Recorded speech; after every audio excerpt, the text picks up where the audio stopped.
Flash. I thought before we go to you, our audience, with questions and comments you have, and we want to get this interactive, I want to raise a few questions with the panel as a general kind of panel substance. When you recall, Henry Gardner started talking about collective view and collective vision and the importance of marketing, political will, and lots of money. I think you italicized that and said that a few times, Henry. We are facing a lot of economic crisis in the state now.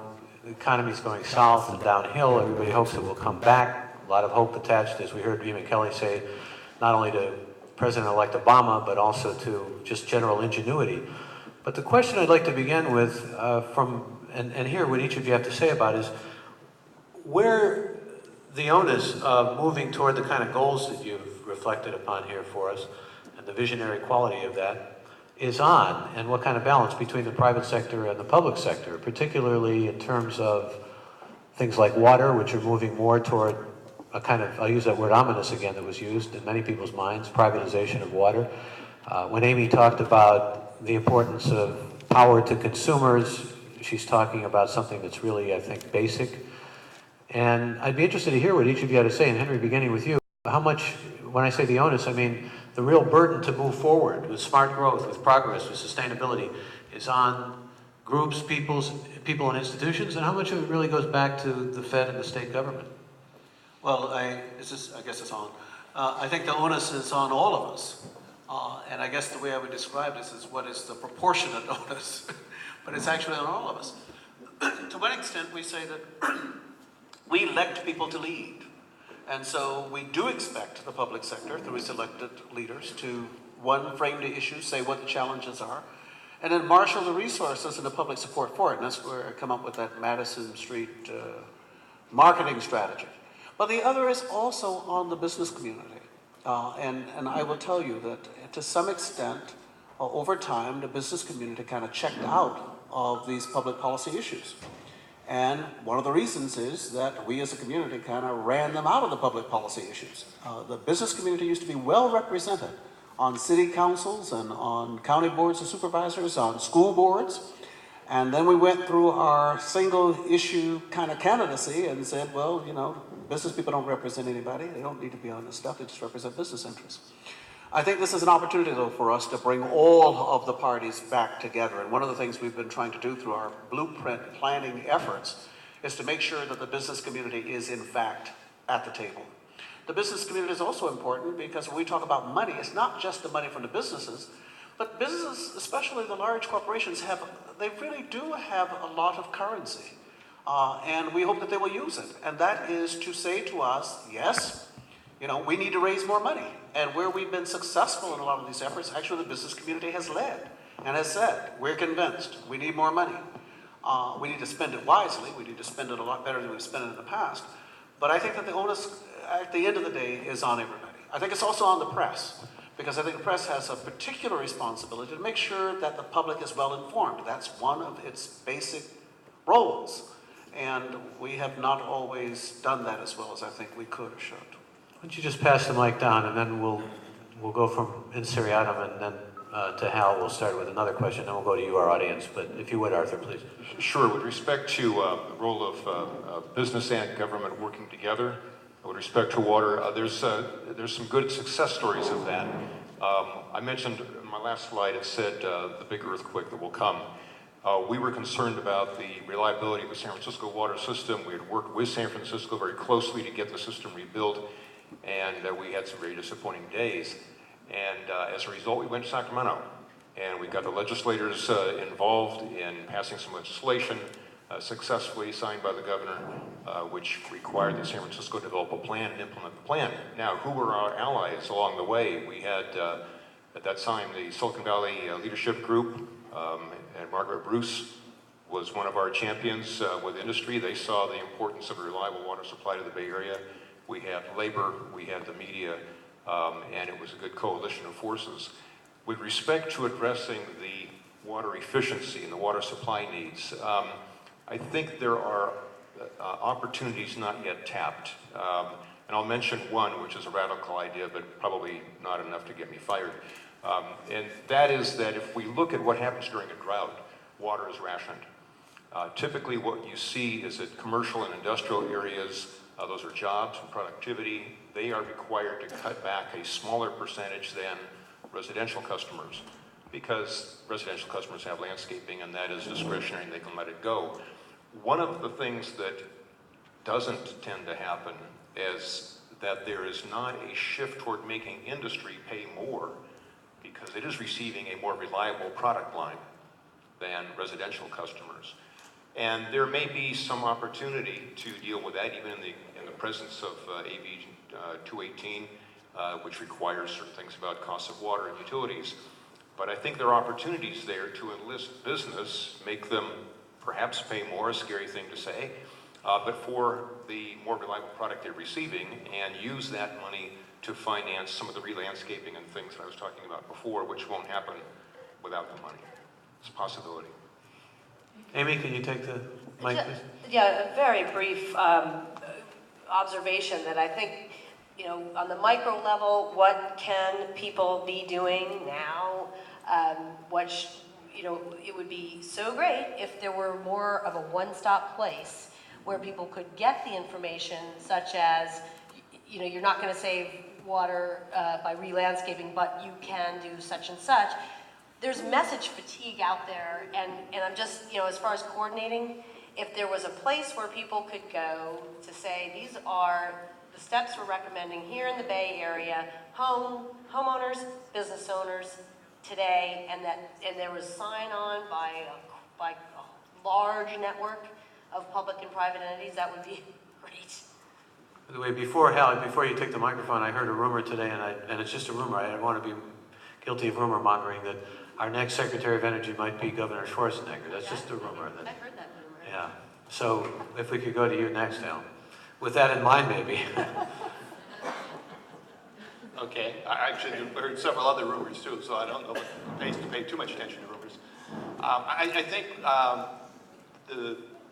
we need to have public-private partnerships on a lot of these issues, and energy is a great example of that. If you look at the cities and counties we serve something like 240-some cities and counties, and over 100 of those have set their own greenhouse gas goals. And it's really easier to achieve those kind of things if you work in partnership. I don't think anybody can do that in isolation. Hal, before you let the microphone go, I'd like you to answer another question and move it along, and then we'll go out to the audience, and that is triage. What's at the top of the pyramid in terms of priority as far as you're concerned? Just moving forward sustainably toward clean energy. Well, there are a number of barriers to clean energy that are being looked at, and they range from transmission to not enough trained labor to not enough financing. So it's hard to identify one thing. There's a whole list of these things, but I think in terms of sustainability overall and achieving our 2030 goals, frankly, I think education is a big part of it. You know, we're talking about all the innovations we need to see to reach our 2030 goals. We're not a country that turns out a lot of scientists and engineers. And to Eamon's early point about we're going to have to rely on importing ideas, we'll still continue doing that, but I'd like to see more of those ideas generated here. And to do that, I think we're going to need more education and training the right people into those skills. Which means more public support for education. Yeah, that'd be great. Amy, could you take the same question about triage and what's at the top of your list of priorities? You know, I think because I'm not, you know, in the energy arena, I'm going to pass this one. Well, but talk about it from the perspective of a better system of insurance that will work in everybody's behalf. Okay. Well, you know, certainly on the mitigation side, our organization has a whole preparedness program where we can't help people if they don't have insurance. So we have a lot of work we do to teach people how to make sure the coverage that you have is actually the right coverage and enough. Similarly, we're doing a lot of work on mitigation. Okay, this is what we've learned. How can you make your home more fire resistant, or how can you, what steps can you take? For example, with earthquake, we try to simplify how to decide whether or not to buy earthquake insurance. Certainly, for those of you who have employees, we very much, I think, that getting your workforce to realize how important it is to be financially prepared and have the protection, put a seismic safety valve in their, in their gas line, those kind of things, pretty easy to do. Easy to, procrastinate, but really, really easy to do. So I'd say for me, that's top. Thank you. Arthur?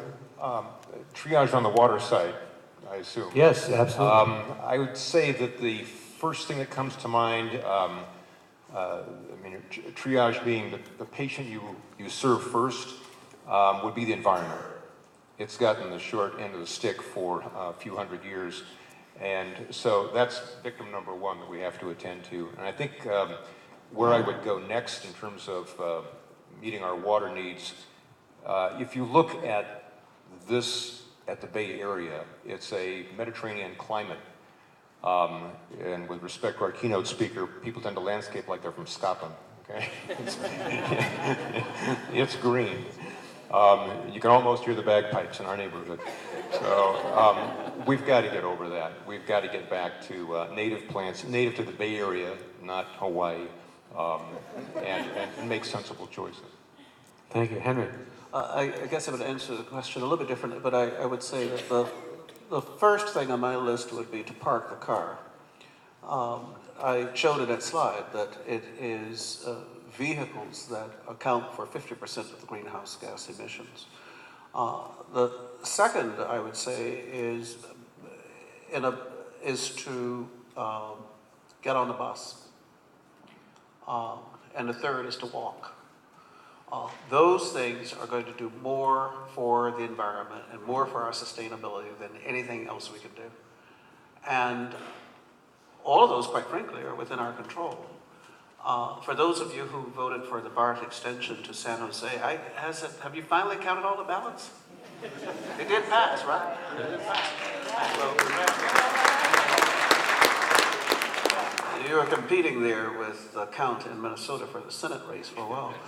But I could not have gotten here but to drive my car. I mean, I would have had to have left probably at 9 o'clock this morning. So there is the investment that we absolutely have to make. But I think if we can promote less automobile dependency and use alternative modes of transportation when we reasonably can, there are things that we absolutely can do that are within our control. And then I would say that all the things that I've preached about today, really you cannot measure on a global scale. But that's not what's important. What's important is for the Bay Area to do what the Bay Area has historically done, and that is to show the way.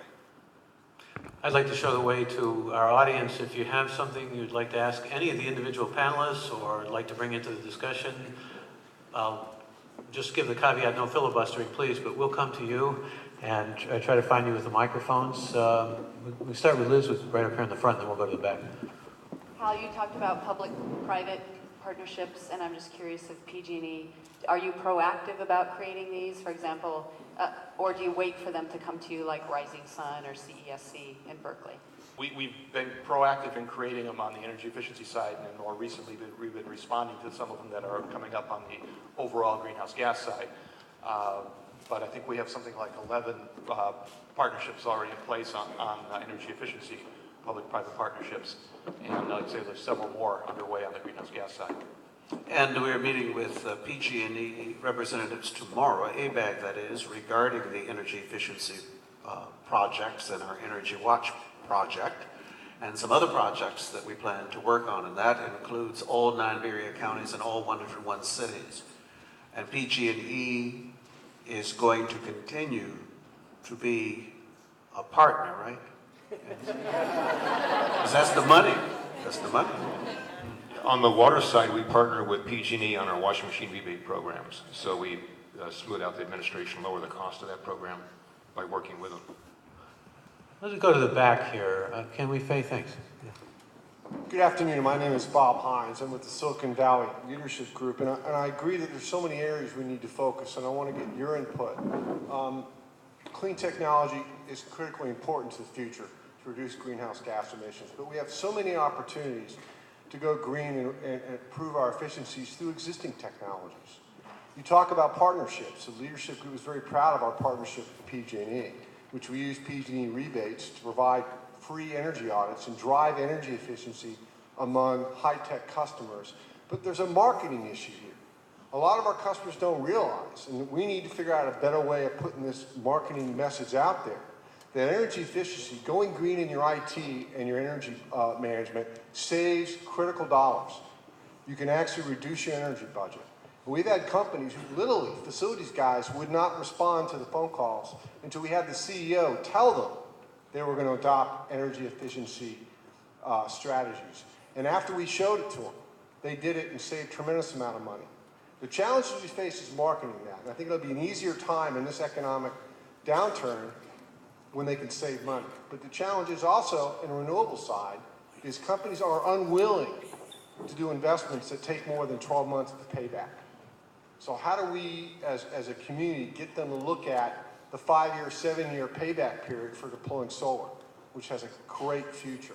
So I'm curious about the marketing thoughts from the panel, because too often you hear people emphasizing new technology and clean technology, and people think that's going to cost a tremendous amount. Therefore, they can't do any energy saving until the next dot-com boom comes. So we have a marketing issue here, and I want to see if the panel agrees with me. I'm glad you brought it up. I think so. Maybe you can just take the ball here.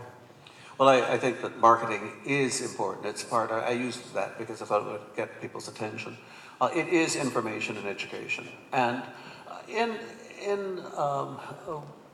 what can we say positive about global warming? Absolutely nothing. But one of the things we can say is it got people's attention. And I was saying to someone before we came on that 5 years ago, I don't know that we would have gotten a whole lot of attention on this subject. But because now we do know that there has always been climate change, and there always will be, but eminent scientists from all over the world unanimously have concluded that we have something to do with it. And there's something we can do about it. And because it's real, and we see powerful evidence that it's real, I think we've gotten people's attention. The question now is, how do we continue to capture their attention and get them to think more long-term?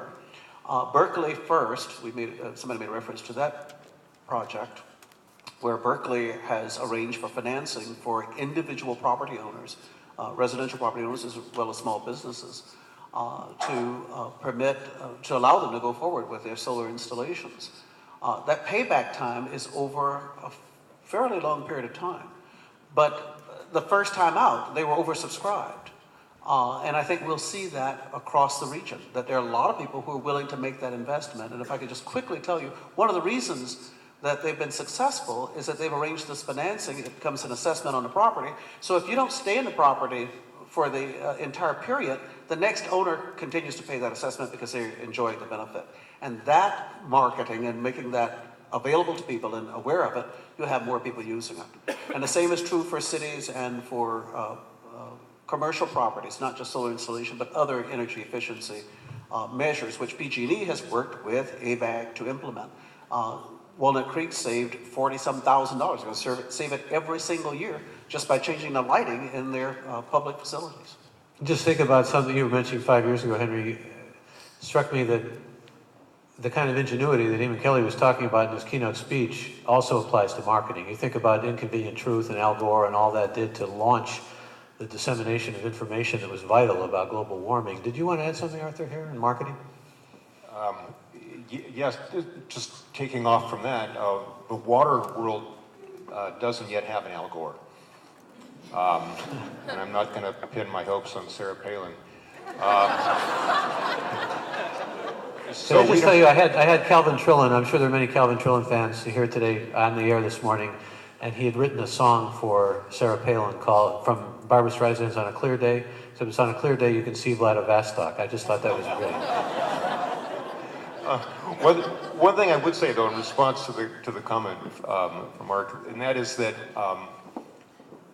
on the water side, well, somebody mentioned low-hanging fruit. I think we're done with low-hanging fruit, and I'm interested in the big, juicy fruit on the top of the tree, and we have to be more creative about how to get there. I mentioned in my talk the commercial office buildings with hundreds of toilets in them that are flushed many, many times a day. Great deal of water savings potential there, unlike changing a toilet in a home. But when we have a toilet rebate program, I've never seen a semi-truck back up and say, I'll take 300 of those, please, and come back the next day with the old ones. It's a major investment in a building to redo all the plumbing, and it's generally tied up with making, it's just like in your home, when you do anything, you do 10 times more. So it's a tremendous job. Now, if we wait for the buyback time to pay for that project, it will never happen. But it's the cheapest water we could get. It's cheaper than drilling a well, is replacing toilets in that commercial office building. Why don't we use ratepayer money to do that? Because we have a history, an aversion to taking ratepayer money and giving it to someone who owns a building that makes a profit from owning it. It's the same reason we don't have an ordinance that says people in their homes must re-landscape their yards. Because you know who lives in those homes? Voters. So we don't tell voters what to do, and we don't impose costly measures on people that would donate to our campaigns. But it would make a world of sense if we tried to solve the problem a different way, which is to take the money and invest it, and don't call it a toilet replacement program, call it a water supply program. People would gladly give the money. We just have to be clever. Actually, we should share notes. I mean, it's worked well for us for 30 years. We've been, it comes out of everybody else's rates, but it's cheaper than going out and build a new power plant. So it's the right thing to do. To the marketing question that Bob has, we do actively market. I don't know the particulars on that, and we could probably work with Bob offline and Silicon Valley Leadership Group and see what kind of response you're getting, whether you're coming in at the CEO level. Are we marketing to the right places? Are we just getting into the right TV channels and the right magazines and things to make certain we're getting the decision makers that can force these issues? Amy, did you want to say something? Just briefly, it may be that some tax incentives will be created under the new administration that will solve that issue of not wanting to invest in something that's not going to pay back in 12 months. Certainly those captive insurance companies that I was talking about, the reason that they work is the substantial tax benefit that you can get by basically creating your own fund, pre-funding your own potential losses. And at the risk of sounding slightly self-serving, you have a public radio station that serves this interest and mission. Can I ask for another, over here, if the roving mic will go around to this gentleman in the blue? Be kind enough, thank you. We'll try to get as many of you in as we can, obviously. I guess one of the things that concerns me sometimes is we expect consumers to make altruistic decisions, and I think we're starting to get at this idea of it doesn't pay to put in native landscaping, and I think one of the things we know about the psychology of wealth is that people really don't want to be wealthy, they just want to be wealthier than their neighbors. Or they don't want their neighbors to be wealthier than they are. And so part of the trick, I think, of doing this is making sure that everyone is sharing equally. People don't want to be the only one to spend their money to be altruistic and therefore lose in businesses the same way. They want to lose an advantage to somebody else who's not being so altruistic. I think we need to address both the cost side as well as the incentive side and make, my understanding is that the trend here is that we're trying to actually capture the true cost of the water, the true cost of driving a car, the true cost of energy in general. So we've got to somehow capture that, get that reflected in the price, and take some of the money we get by capturing that and distributing it back to the people who are taking action. Because this is, after all, a commons. So, just commons. Will I get some reaction to Some Henry Gardner? of the marketing takes care of itself. When gasoline was $4 a gallon, that wasn't that long ago, months ago. A lot of people started getting on BART and riding the bus, and that was purely price-driven. What we hope will happen now that gasoline is $1.79 a gallon is that they will continue to ride BART and continue to ride the bus because, one, they find out that it is convenient, it is reliable, it is safe. We don't need everybody to ride BART. We just need a lot more people to ride it. What I say to people who still want to stay in their cars, actually, I don't have any problem with that. It's okay if they stay in their cars. But if they will agree to help pay for the infrastructure So those who will ride BART and will ride the bus, they can keep driving their cars. Not everybody's going to live in this high-density housing. There are good, compelling reasons that people live where they live. One is affordability. The other is people, when they have an option, if they have small children, they do not want to be in a high-rise building. If people in New York had an alternative, they don't. Many of them would not live in those high-rise buildings. So we know that. We don't need everybody to live in downtown Oakland. We just need some more people to live in downtown Oakland. So the options still absolutely have to be there. The other is that there are some other compelling reasons. They're not altruistic at all. Kaiser issued a report about 2 years ago that says that you can reduce the incidence of diabetes by 80% if you walk 2.5 miles a week. We need to educate the public. We need to market that. It's not altruistic. You might live longer.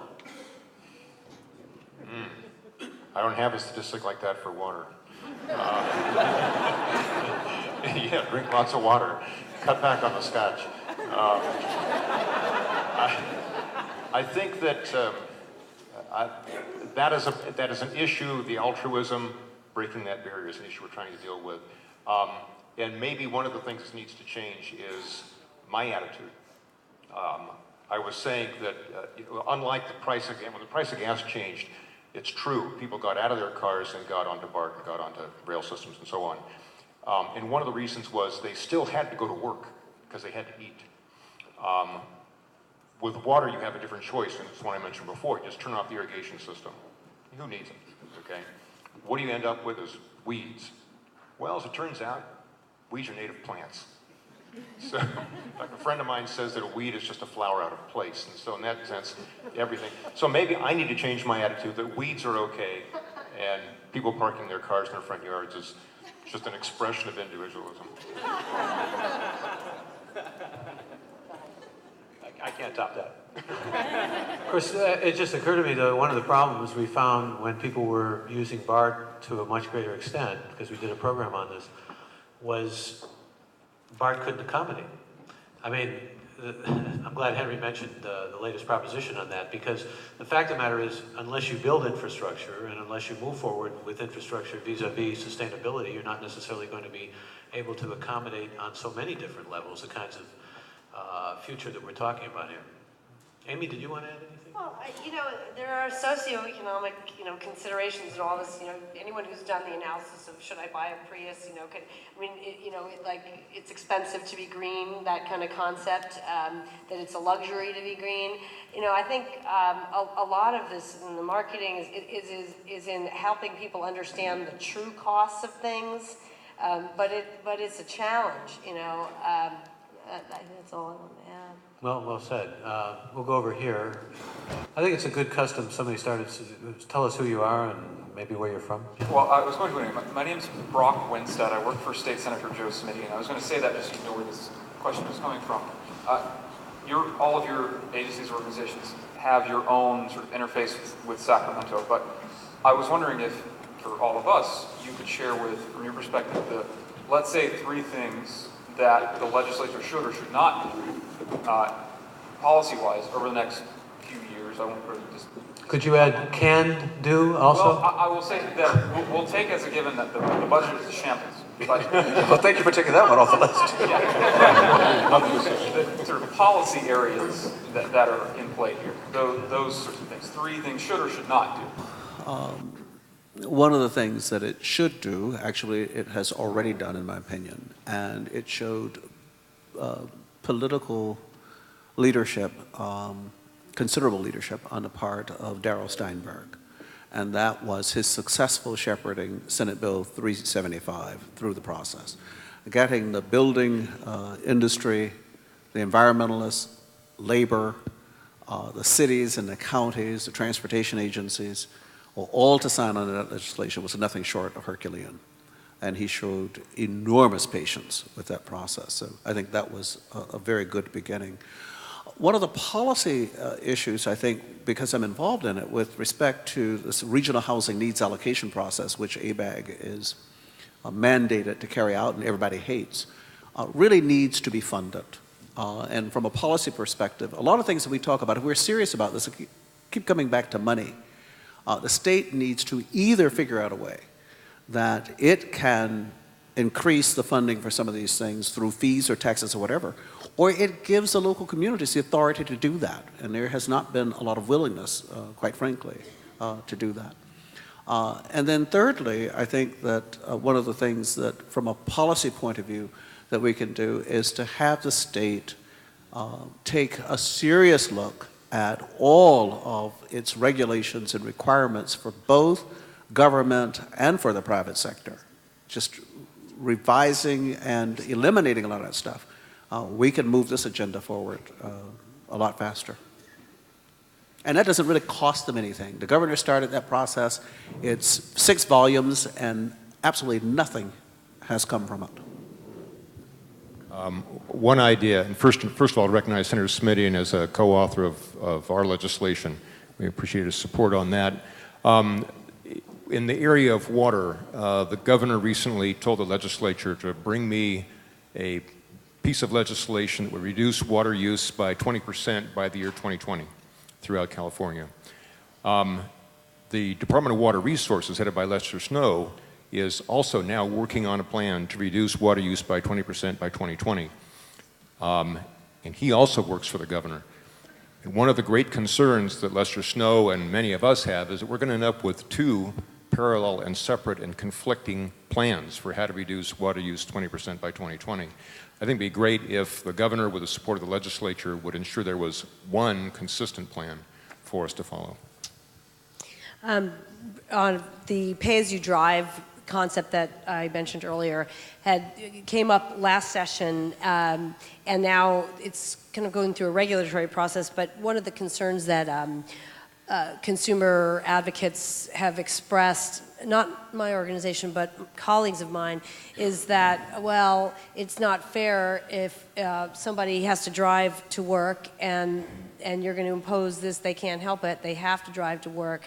And again, it's just that same dynamic, but again, making available funding or mitigation funding or funding that low-income people could avail themselves of to help them do something like, say, pay-as-you-drive, where you're supposed to buy a box and you know, have it in your car. And in other words, just to help people comply with these mandates and or avail themselves of opportunities, so just being more creative in offering financial help. It's probably a good one to follow on, which is, you know, no unfunded mandates. You know, no coming up with you know, here's a new great goal, but you need some support to get there. And don't put the goal in place without addressing support too. We're over here, if we could.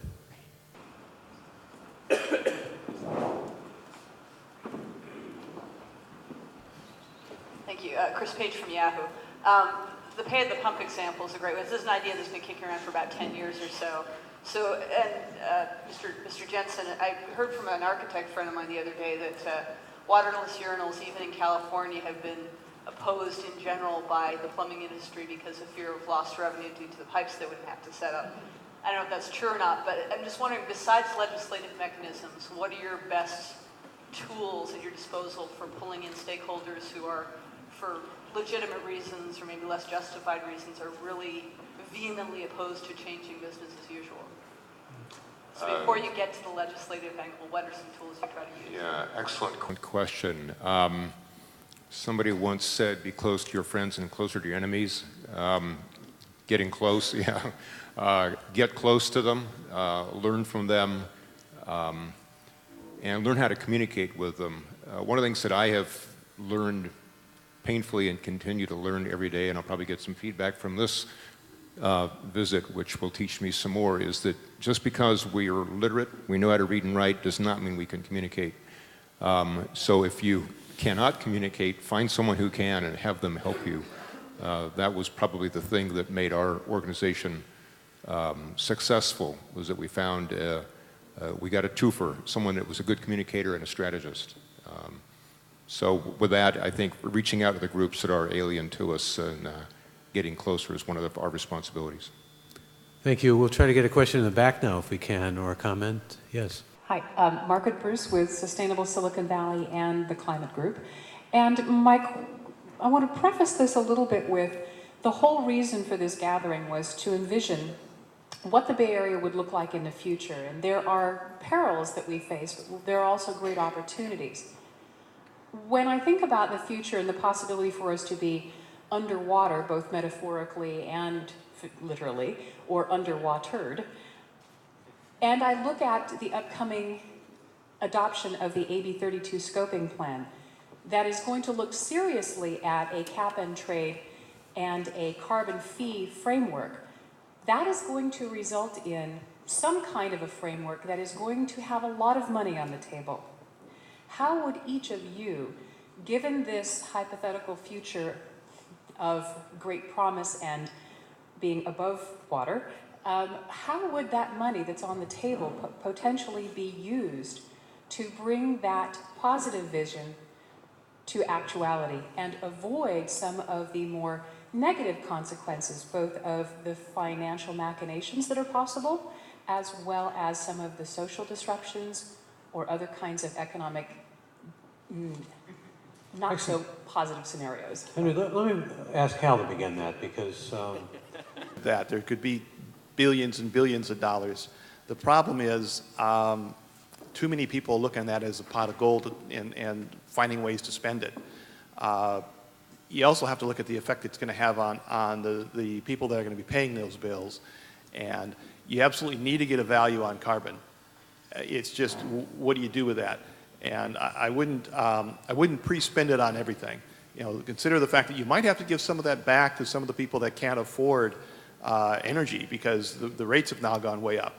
So it's going to be more than just the pot of gold. There's some, actually, definitely some benefits for that.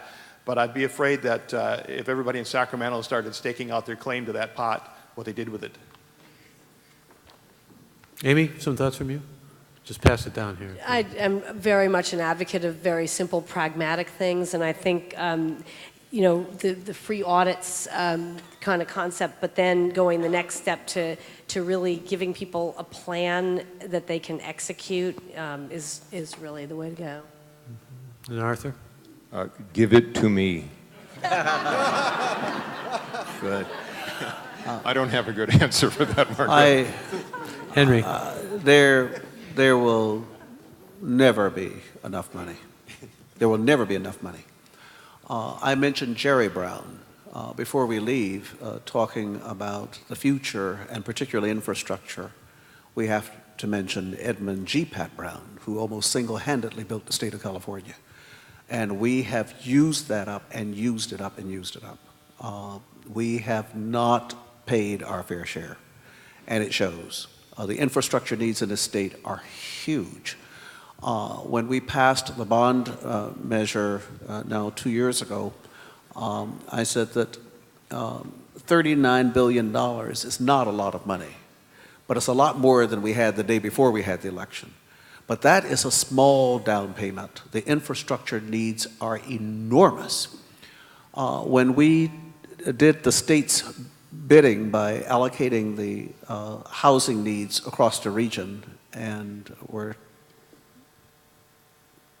almost murdered for doing it, we convinced San Jose and Oakland and San Francisco to take a disproportionate share of that allocation. And we did it on the basis that they have either the existing or the planned transit to do it.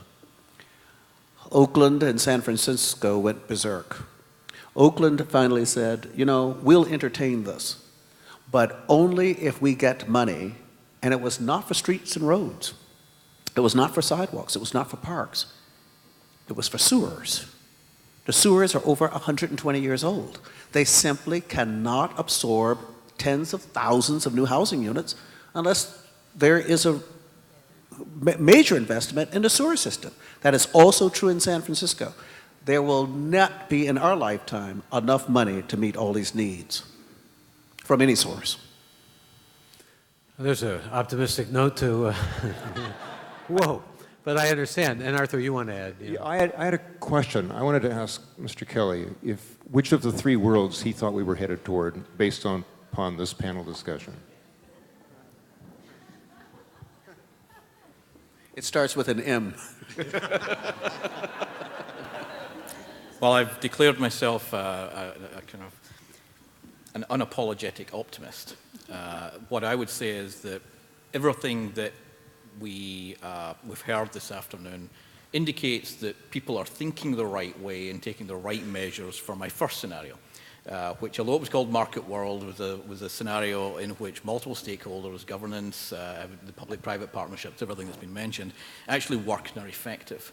So I remain convinced that that is a plausible scenario. I don't think we do need to go down on our knees and pray for it to come to pass. I think it's actually, the good works that are being described here.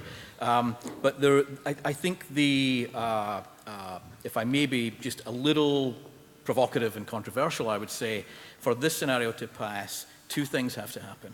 One is there needs to be a sense of urgency, which I've heard from the panel and I've seen in this room, but I don't experience in my daily life. So there's something about the sense of urgency, and there's a kind of cognitive and affective dissonance for me between this kind of conversation amongst extremely smart people and the fact that, if we think about scenarios, one of the things we often do is we say, what's the official future? How do we live today? And how does that manifest what we believe will happen? I would say we're all living as though the official future was my market world, the world in which it's all going to work out. It can do, but it's not going to unless we change. So a sense of urgency, and then a second piece, which you've all heard me say, and I'll just repeat it, the global perspective, the global we, the interconnectedness. This is not a regional problem. This is a global problem to which we have to be part of the solution. I still believe market world gets my bet. Thank you. I'm glad you asked that, Arthur. It's also, I think about Andy Grove saying a few years ago, if you want to know about the future, it's now. It's a good thing to remember. It's also a good thing to remember, I think, that, I think it was Kurt Vonnegut who said, you are who you pretend to be, so be very careful about that. We'll have, I don't know if we have time for one maybe quick question, and that would be from you, and then we're going to hear from Ralph Cavanagh. I almost said Kavanaugh again, Ralph, forgive me. Two quick questions.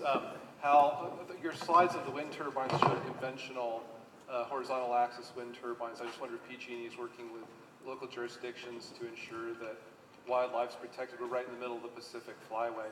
Second question, it has to do with walkable communities. Big barrier that I've encountered in my work in the community is that